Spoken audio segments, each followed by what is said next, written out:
Hey everyone. So today, we're going to do something a little different. We're going to take a single, raw, and incredibly intense argument and just pull it apart. We're going to look past all the emotion to really understand its structure, its patterns, and yeah, its pain. Let's get into it. This one line, it just says it all, doesn't it?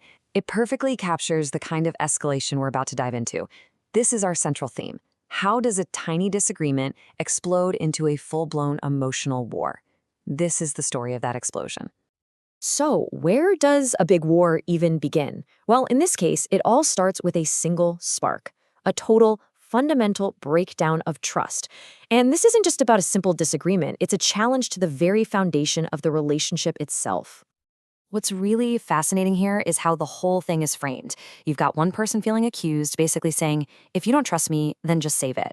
And then they offer up evidence, almost like they're in a courtroom, saying, you have my phone. You ain't found one name. The defense is crystal clear. Your suspicion has no ground to stand on because you literally have no proof. And this brings us to a really crucial turning point. I mean, if that foundation of trust is cracked, what are you supposed to build on? The conversation can't move forward in a healthy way, so it starts to go in a completely different and way more destructive direction. And that direction? It's a nasty downward spiral. Without any trust, the goal isn't to find a solution anymore. It's all about figuring out who to blame.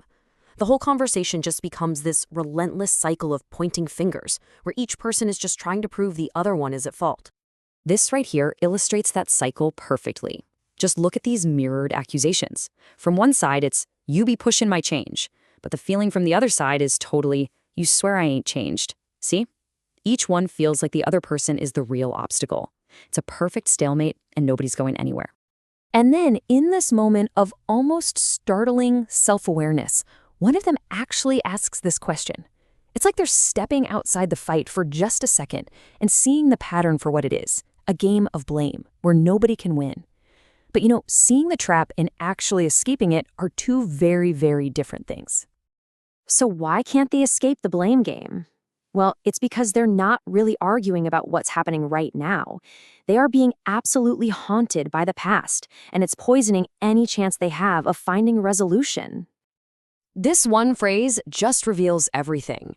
The past isn't just a memory. It's being used as an active weapon in the current fight.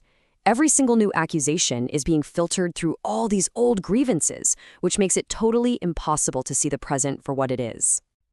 And that, of course, leads to this desperate, almost hopeless question. How are we going to elevate? How do we get up and out of this mess? It's the sound of someone who feels completely and utterly stuck, just trapped in the past, with no idea how to move forward. This feeling actually has a name. Talking in circles.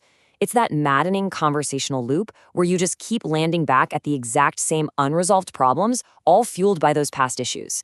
This definition perfectly describes the trap they're in. It's the absolute opposite of elevation.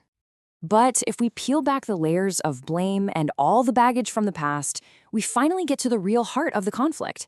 And it's not about who's right or wrong anymore. It's about a desperate, raw plea for empathy. It's a plea to just be felt. Okay, so right here, we see a tiny crack of light. One person actually acknowledges the other's emotional state. I know you and your feelings. It's a moment of recognition, like a small bridge is being built across this huge divide. But that little bridge is immediately put to the test. The response isn't, thank you, it's this incredibly powerful counterpoint. Remember that I feel too. It's a demand for that feeling to go both ways. It's like saying, it's not enough for you to just see my pain, you have to remember that your actions cause pain too. And this line just deepens that demand. It's not just about acknowledging feelings, it's about feeling them. The plea here is for true empathy, to actually step into the other person's shoes and understand what they're going through from the inside. This is the core emotional need that just isn't being met. And all of this brings us to the absolute climax of the argument, a single, devastating phrase that just encapsulates everything, the blame, the loss of self, and the toxic nature of their whole dynamic. Just look at this line.